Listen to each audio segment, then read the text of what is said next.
à Matin Brésil.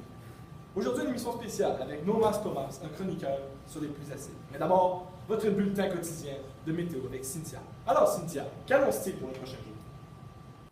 Merci Esteban. En fin de semaine, il fera très beau et très chaud, malgré que vendredi sera très orageux étant donné le front froid qui arrive du nord.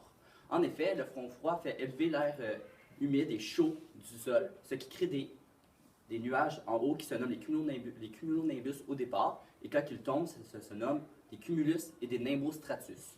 Avec le taux d'humidité qui monte, cela crée des nuages. Il y aura donc de grosses averses vendredi en fin d'après-midi. Il fera environ 30 degrés, 32 ressentis. Samedi, il fera environ moins chaud étant donné que l'air froid aura descendu comme du ciel. Et il fera donc 27 degrés avec 30 ressentis. Et dimanche sera un peu plus chaud avec 28 degrés, 32 ressentis. Merci Esteban. Bonjour. Suite à de petits problèmes techniques avec nos caméras, nous avons dû continuer à enregistrer avec nos voix. Merci de votre compréhension. Bon visionnement. Bonjour, je m'appelle Nomas Thomas. Aujourd'hui, je vais faire une chronique sur les pluies acides. Mais avant, il faut savoir comment les pluies acides se forment. Premièrement, plusieurs pluies acides sont formées depuis les usines qui rejettent beaucoup de gaz nocifs pour l'environnement. Ces polluants, par exemple l'oxyde d'azote et le dioxyde de soufre, sont très dommageables pour notre environnement. Plus précisément, ils vont affecter le pH des lacs et des sols des environs bouleversants. Ainsi, tout l'écosystème va être affecté. C'est ensuite le cycle naturel de l'eau qui transporte les composants qui ne sont plus neutres, mais contaminés par des acides dans l'atmosphère, où le cycle poursuivra comme sur le dessin ci-dessus.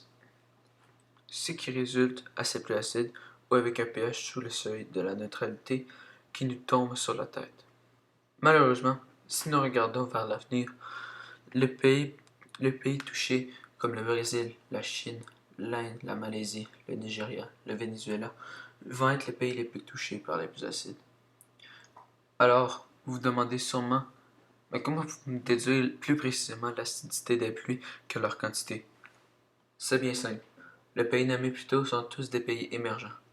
Qui dit émergent dit usine, et usine dit produit toxique, donc pluie acide. Un autre point négatif est que non seulement le pays producteur de cette toxicité en sera affligé, mais comme le vent pousse les nuages de pluies acides, les autres pays adjacents pourront être durement touchés sans avoir rien relâché dans l'atmosphère. Bon, ensuite viennent les effets sur le sol. Oui, même le sol, comme vous avez étonné précédemment, car beaucoup de personnes se demandent comment ça le sol. Tout dépend de sa capacité thermique, la capacité d'absorption d'acidité. Les pluies acides affectent aussi les minéraux.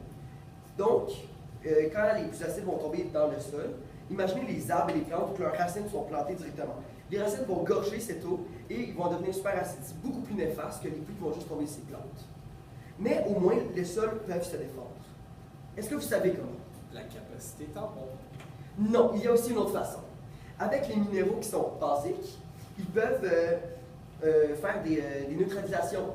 Comme, Dans le sol? Dans le sol. C'est étonnant. Plus sur les bases. Bon, maintenant, il y a les effets sur la faune.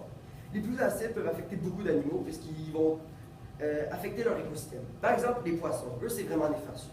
Parce qu'en effet, le plancton qui sont dans les lacs, les mers, tout ça, va disparaître à cause de l'acide qui est un peu plus vivant. Le plancton est à la base du régime alimentaire de beaucoup de poissons.